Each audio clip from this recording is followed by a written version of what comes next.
Dans cette vidéo, vous l'avez compris, on va s'intéresser à la distinction entre règles de droit et règles religieuses. Et pour ça, on va procéder en 3 temps. Dans un premier temps, on va commencer par poser les bases et donner les définitions de ce qu'est le droit et de ce qu'est la règle religieuse. Une fois qu'on aura posé ces définitions, dans un second temps, on va voir quels sont les critères de distinction entre la règle de droit d'une part et la règle religieuse d'autre part. Mais on verra qu'en réalité, ces deux règles entretiennent des relations qui sont très proches. Et c'est ce qu'on verra dans une troisième partie, où on verra les relations qu'entretiennent la règle de droit avec la règle religieuse. Bref, on va voir tout ce qu'il faut savoir sur ce thème pour obtenir une bonne note à vos examens. C'est parti!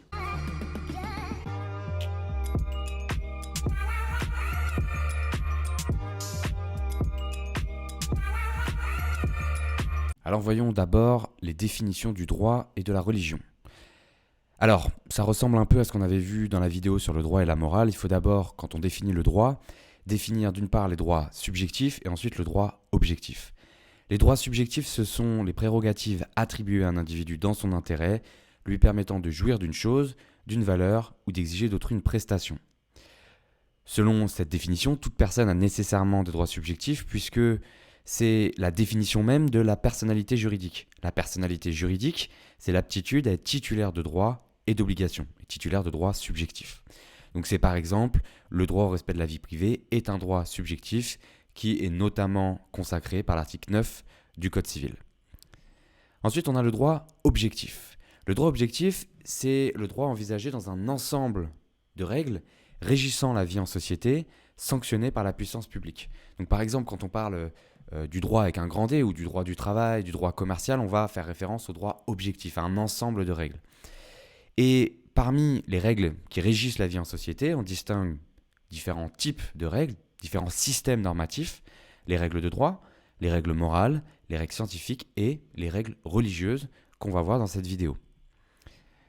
Alors la religion, c'est une notion difficile à définir, mais on peut considérer que c'est un ensemble déterminé de croyances et de dogmes définissant le rapport de l'homme avec le sacré, dictionnaire Larousse.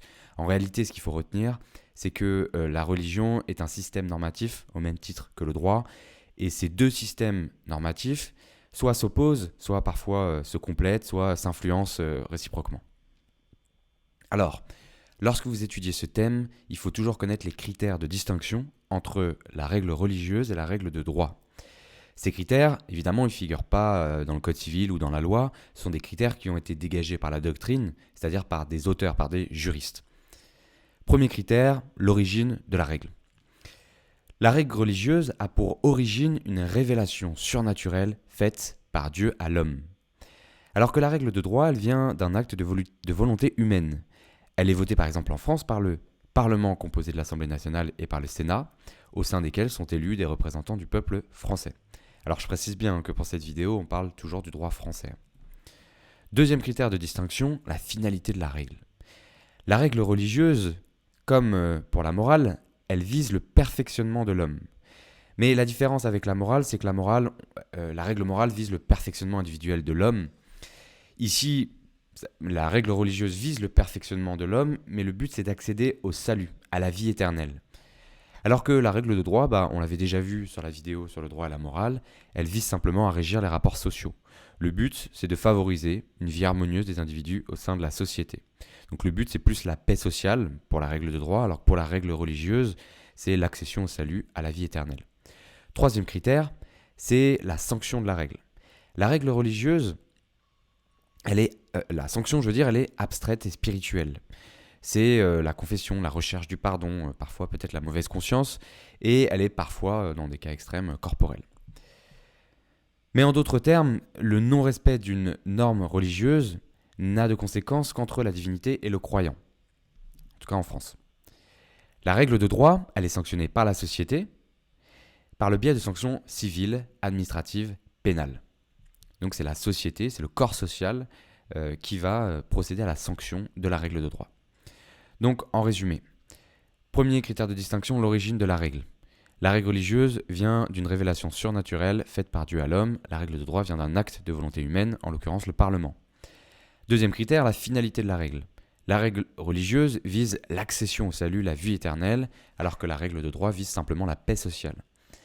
La sanction de la règle est le troisième critère de distinction. La sanction pour la règle religieuse, c'est la conscience de l'individu. Pour la règle de droit, c'est la société qui va sanctionner avec des sanctions soit civiles, sanctions pénales ou des sanctions administratives. Alors, on termine là-dessus, il y a un peu plus de choses à dire sur les relations entre la religion et le droit. D'abord, dans un premier point, on va voir les rapports entre la règle religieuse et la règle de droit. Et on peut avoir plusieurs types de rapports. D'abord, c'est l'influence de la religion sur la règle de droit. On pense tout de suite à cette influence. Donc, je vais vous donner des exemples, mais que vous connaissez sûrement déjà. L'interdiction du divorce était prévue par la loi en raison justement du principe d'indissolubilité du lien matrimonial, du lien matrimonial issu de la religion catholique. Finalement, le divorce a été rétabli par la loi du 27 juillet 1884, mais vous voyez un exemple d'influence. Et on a encore de nombreux commandements de la Bible qui trouvent une traduction juridique, qui ont été inscrits dans notre droit. Par exemple, le repos dominical en droit du travail, le faux témoignage en droit pénal ou alors l'homicide, toujours en droit pénal, sont des règles qui sont issues directement de la Bible. Parfois, et ça c'était comme pour la morale, on avait vu que le droit peut être totalement indifférent à la règle religieuse. Par exemple, tout ce qui est règle fiscale, ça ne concerne pas vraiment la religion. Et puis parfois, la règle de droit s'oppose directement à la règle religieuse. Donc on peut penser notamment au droit français qui permet maintenant le divorce, donc qui s'oppose directement aux prescriptions religieuses, auxquelles le divorce normalement n'est pas possible.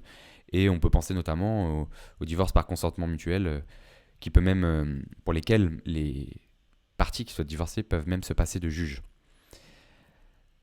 Et ensuite, il faut voir la protection de la religion en droit français. C'est important, donc dans un premier point, là on voyait les rapports entre la règle religieuse et la règle de droit, vous voyez que c'était assez simple. Et là, la protection de la religion en droit français, donc c'est bien la preuve que le droit prend en compte la religion, notamment pour la protéger, mais on verra aussi pour l'encadrer. Alors, il y a une première protection qui se fait dans les rapports avec l'État grâce au principe de laïcité. Le principe de laïcité, retenez qu'il est prévu par l'article 1er de la Constitution, donc il a valeur constitutionnelle, et puis aussi par la loi de 1905 qui prévoit trois choses. Elle prévoit d'abord la garantie de la liberté de culte, la séparation des églises et de l'État, et le principe de neutralité de l'État à l'égard des convictions religieuses. Alors on va détailler rapidement ce principe de laïcité.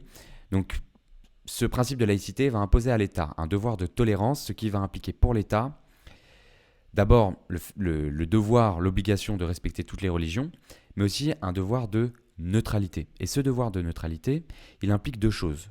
Il implique d'abord, de façon négative, de ne pas privilégier une religion par rapport à une autre, accorder tel financement uniquement à telle religion et pas à une autre, mais positivement, il impose aussi de veiller à ce que toutes les religions fassent l'objet d'un traitement identique. Alors ce qu'il faut retenir avec le principe de laïcité, rapidement, c'est que ce principe évolue, son contenu, son sens évolue, puisqu'il est invoqué de plus en plus, non pas pour protéger la religion, mais pour encadrer les manifestations religieuses, et y compris pour des personnes privées, c'est-à-dire des individus qui n'ont pas la qualité d'agents publics. On verra rapidement pourquoi après. Ensuite, la religion est également protégée dans les rapports privés. Alors, il faut retenir que vous avez de nombreux textes qui protègent la liberté religieuse. Je vous ai mis par exemple l'article 10 de la Déclaration des droits de l'homme et du citoyen de 1789, qui a valeur constitutionnelle. L'article 18 de la Déclaration universelle des droits de l'homme de 1948.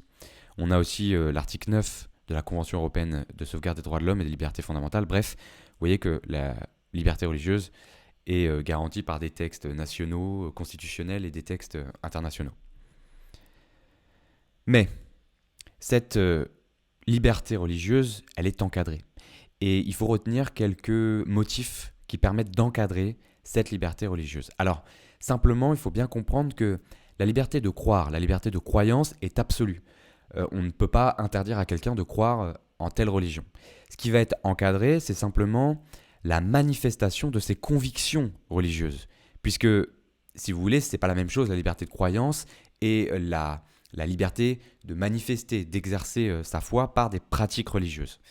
Alors le premier motif d'encadrement, c'est le respect du principe de laïcité et l'exigence de neutralité religieuse.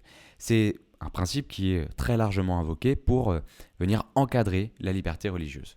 Alors on peut citer la loi du 15 mars 2004 qui interdit les signes religieux ostentatoires dans les écoles, les collèges, les lycées, etc. On a eu la loi également du 11 octobre 2010 qui visait l'interdiction de la dissimulation du visage dans l'espace public, qui visait en fait clairement le voile intégral. Et pour les signes ostentatoires dans les écoles, c'était aussi le voile qui était visé. Et puis on a aussi le port du voile en entreprise, qui a fait suite à une affaire qui s'appelle l'affaire Babylou, qui est une affaire qui a fait grand bruit en droit du travail, notamment. Et puis, je vous passe les détails de cette affaire, mais à la suite de cette affaire, le législateur a prévu la possibilité pour le règlement intérieur d'une entreprise de prévoir une exigence de neutralité religieuse qui va permettre justement de restreindre la manifestation des convictions religieuses, à certaines conditions. Mais donc une entreprise peut prévoir dans son règlement une obligation de neutralité qui va, sous réserve de respecter certaines conditions, interdire par exemple le port d'une kippa, le port du voile, etc. Deuxième motif d'encadrement, c'est la conciliation avec d'autres droits et libertés fondamentaux. Évidemment, la liberté religieuse peut se confronter avec d'autres types de droits. Et là, vous vous rappelez sûrement de l'affaire, on en reparlera après, mais avec Samuel Paty, la question du blasphème, ou avec Charlie Hebdo. Si vous voulez, la liberté d'expression a la même valeur que la liberté religieuse. Donc ces deux droits peuvent se confronter. Alors en France, le blasphème n'est pas un délit. Il est donc possible de critiquer la religion, une religion, sous réserve de la qualification d'injure au sens de la loi de 1881 relative à la liberté de presse. C'est la limite. Et enfin, troisième motif d'encadrement, c'est la lutte contre les dérives sectaires, le fondamentalisme et le séparatisme.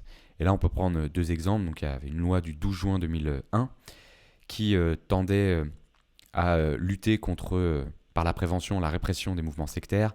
Et puis, très récemment, à la suite de l'assassinat de Samuel Paty, la loi confortant les principes républicains du 24 août 2021, qui vise les dérives communautaires religieuses.